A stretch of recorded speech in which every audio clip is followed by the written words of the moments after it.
اللهم صل على سيدنا محمد معدن الجود والكرم وآله وأصحابه الكرام وابنه الكريم وبارك وسلم صلاة دائمة سرمدا أبدا. عزیزان گرامی وقار، آج عرس رضوی کی تقریبات کا یہ اختتامی منظر آپ دیکھ رہے ہیں.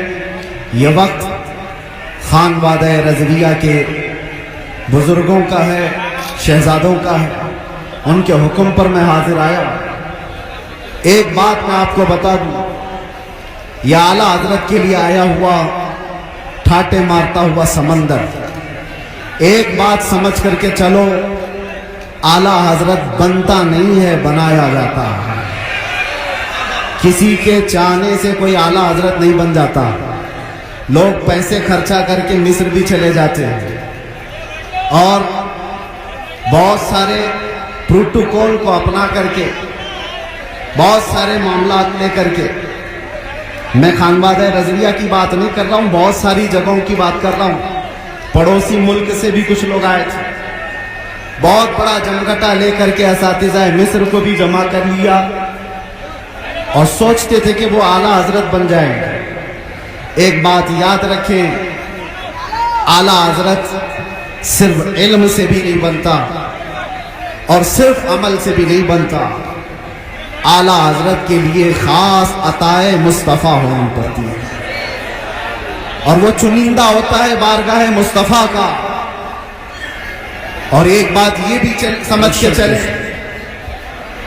کہ اعلیٰ حضرت عظیم البرکت رضی اللہ تعالیٰ عنہ کی سیرت اگر آپ پڑھیں تو علم کے بیش بہا خزانے آپ نے لٹائے، لیکن جسمانی اعتبار سے خد و خال اگر پڑھے جائیں تو اعلیٰ حضرت کے خد و خال میں یہ ملتا ہے آپ کی قد و قامت میں کہ آپ دبلے پتلے تھے.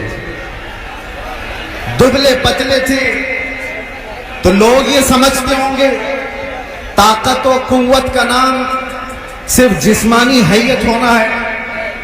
میاں 56 انچ کا سینہ ہونے سے کوئی طاقتور نہیں ہوتا. اعلیٰ حضرت اگرچہ دبلے پتلے تھے لیکن جب قلم اٹھاتے تھے تو یوں کہتے تھے یہ رضا کے نیزے کی مار ہے، کہ عدو کے سینے میں غار ہے، کسے چارہ جوئی کا وار ہے کہ یہ وار وار سے پار ہے. اعلیٰ حضرت جیسی ہمت کون جٹا سکتا ہے جو یہ کہتا ہو کل کے رضا ہے خنجر خونخوار برقبار، آدھا سے کہہ دو خیر منائے نہ شر کرے. اس بات کو سمجھ کر کے چلو، امن کی بات ضروری ہے، اصلاح کی بات ضروری ہے، لیکن ایک تنہا یہ سٹیج زمانے سے اس روایت کو برقرار رکھا ہوا ہے. مجھ سے پیشتر ابھی خانوادہ رضویہ کے عظیم عالم دین جس بات کو آپ کے سامنے رکھ رہے تھے، بدعات و خرافات پر نشانی لگا لگا کر کے وہ بتا رہے تھے یہی تو اس کا ترہ امتیاز ہے. صرف امن کی اور اصلاح کی بات کرنا اسلام نہیں سکھاتا. جہاں جہاں خرابی اور پھوڑے دیکھیں اس پر ہاتھ رکھنا بھی یہ اسلام کی خاصے میں سے ہے. اور اعلیٰ حضرت کا یہی ترہ امتیاز تھا. لوگ جلتے کیوں ہیں، نفرت کیوں کرتے؟ اعلیٰ حضرت صرف اصلاح کی اور امن کی بات کرتے رہتے تو شاید اتنی باتیں نہیں کی جاتی. لیکن جب آپ نے گستاخان رسول کے خلاف بولنا شروع کیا ہے تو ہزاروں کی دشمنی آئے. اس کا مطلب یہ ہے کہ اگر کسی کی برائیاں گنائی دی جائیں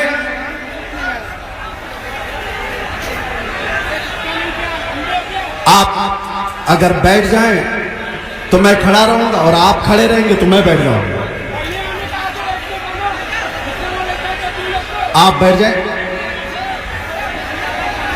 مجھے اس بات کا شدت سے احساس ہے کہ آپ لوگ جتنے بڑے ازدحام میں ہیں، گرمی شدت کی ہے، لیکن یہ سمجھ کر کے چلے یہ اعلیٰ حضرت کا عرس ہے. یہ صرف سورج کی گرمی نہیں، عشق رسول کی بھی گرمی ہوتی ہے. باہر کا ٹیمپریچر اچھی ہوائیں چلتی ہوئی میں دیکھ رہا تھا، لیکن اس مجمع کا ٹیمپریچر 50 ڈگری سے بڑھ کر کے ہے، اس لیے کہ فیضان اور انوار یہاں پر اتر رہے ہیں. آپ حضرات بیٹھ کر کے سمیٹ لیں تو یہ بہتر ہے، لیکن میں اصرار نہیں کروں گا. حضرت کا حکم تھا اس لیے میں نے اعلان کیا. ورنہ جو جہاں جس طرح سے اپنی سہولت کے اعتبار سے کھڑا ہے کھڑا رہے، بیٹھا ہے بیٹھا رہے، اس لیے کہ مجھے ابھی پتا ہے ان سب کو بٹھانا ایک آسان کام نہیں، اس میں پورے عرس کی تقریب چلی جائے۔ اور عزیزان گرامی وقار، میں چند باتوں کے ساتھ اپنی گفتگو ختم کر دوں گا۔ ایک منٹ دیکھیے، کولر کے تار اگر ٹوٹ گئے تو کرنٹ پھیل جائے گا پورے مجمع میں، موتیں ہو سکتی ہیں، اس لیے ہوش میں ہو کے بیٹھ جائیے۔ آپ لوگ ایک بات، اعلیٰ حضرت کا جو مشن ہے، جو مسلک ہے، وہ یہاں سے ہم نعرہ لگا کے پوری دنیا کو بتاتے ہیں اعلیٰ حضرت کا مشن کیا ہے۔ لبیک یا رسول اللہ، لبیک یا رسول اللہ، لبیک یا رسول اللہ۔ آپ توجہ توجہ، آپ کھڑے رہنا چاہتے ہیں، خاموشی سے کھڑے رہیں۔ توجہ، میں بیان کرنے کی غرض سے حاضر نہیں آیا ہوں، برکت لوٹنے کے لیے۔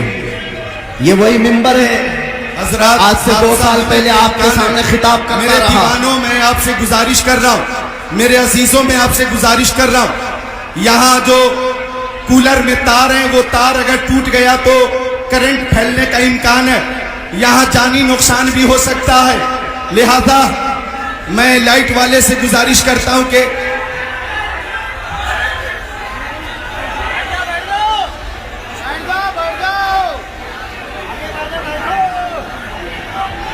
کولر کا جو تار ہے وہ ہٹا دیں، کولر کا جو تار ہے وہ ہٹا دیں۔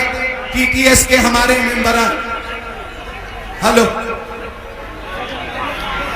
مائک بھی بند ہو گیا، آپ حضرات کی بھیڑ کی وجہ سے وہ تار متاثر ہو گیا۔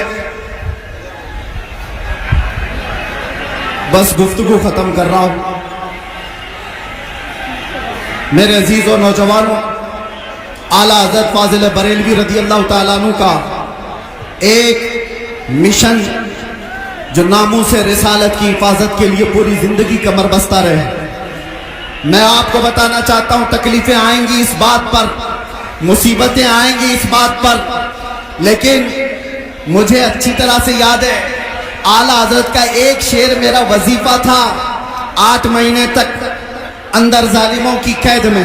وظیفہ میں آپ کو بتا کر کے جا رہا ہوں، ان کے نثار کوئی کیسے ہی رنج میں ہو، ان کے نثار کوئی کیسے ہی رنج میں ہو، جب یاد آ گئے ہیں سب غم بھلا دیے ہیں، جب یاد آ گئے ہیں سب غم بھلا دیے ہیں۔ اعلیٰ حضرت کا مشن یہی تھا، ایرے گہرے نتھو کھیرے سے بات مت کرو، اپنا سب کچھ ہے انہی سے، اپنے دل کا ہے انہی سے آرام، لو لگی ہے کہ اس در کے غلام۔ میرے عزیزوں، بارگاہ مصطفیٰ صلی اللہ علیہ وسلم میں عرض کرنا ہمیں اعلیٰ حضرت نے سکھایا ہے، وہی میں میسج دے کر کے جا رہا ہوں۔ دنیا کے سامنے آس لگا کر ہاتھ پھیلا کر مانگنے سے کبھی کچھ نہیں ملے گا، اتنی بات یاد رکھو۔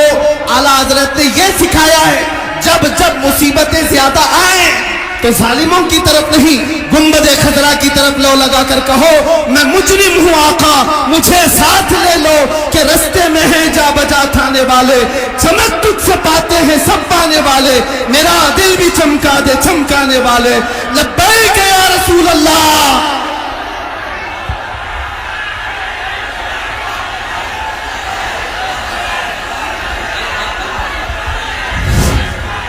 السلام علیکم، پیچھے ہٹیے، تھوڑا پیچھے ہٹیے اور بیٹھیے، پہلے بیٹھیے،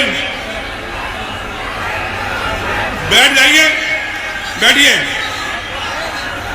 نکل جائے گا،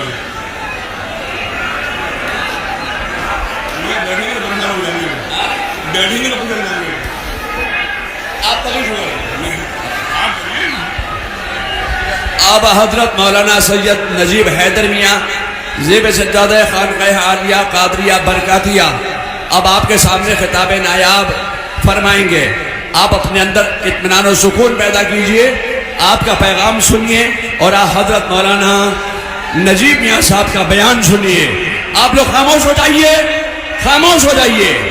اے بھئی نعرہ تکبیر، نعرہ رسالت،